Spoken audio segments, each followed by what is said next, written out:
एक अंधेरी और तूफानी रात थी। माया अपने गांव लौट रही थी।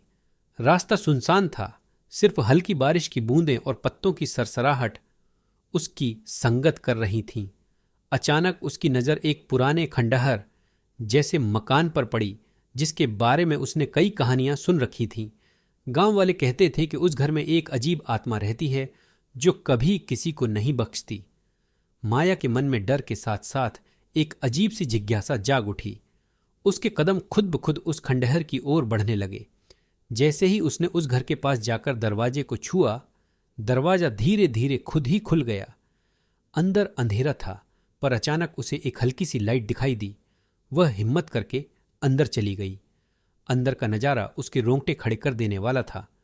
हर दीवार पर खून से अजीब अजीब चिन्ह बने हुए थे और फर्श पर सफेद कपड़ों में लिपटा एक शव पड़ा हुआ था। माया के कदम ठिठक गए।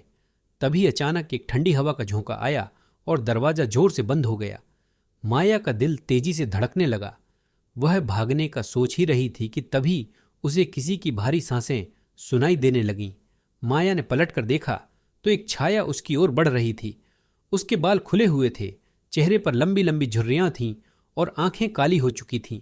वह छाया धीरे धीरे माया की ओर बढ़ रही थी और उसकी धीमी आवाज गूंज रही थी, तूने मेरी नींद खराब की है, अब तुझे भी चैन नहीं मिलेगा। माया चीखना चाहती थी, पर आवाज गले में ही अटक गई। उसने दरवाजा खोलने की कोशिश की, पर दरवाजा जाम हो चुका था। वह छाया अब माया के ठीक सामने आ चुकी थी। उस भूतिया औरत ने माया का हाथ पकड़ लिया। माया को ऐसा लगा जैसे उसकी सारी ताकत खिंचती जा रही हो।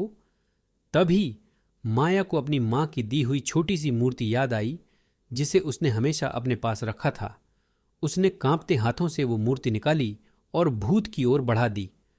अचानक एक जोरदार चीख गूंजी और वो भूतनी धुआं बनकर गायब हो गई। माया को होश आया तो वह खुद को खंडहर के बाहर पाई। वो खंडहर रहस्यमयी ढंग से गायब हो चुका था। गांव वाले कहते हैं कि उस रात के बाद किसी ने भी माया को कभी उस रास्ते पर जाते नहीं देखा।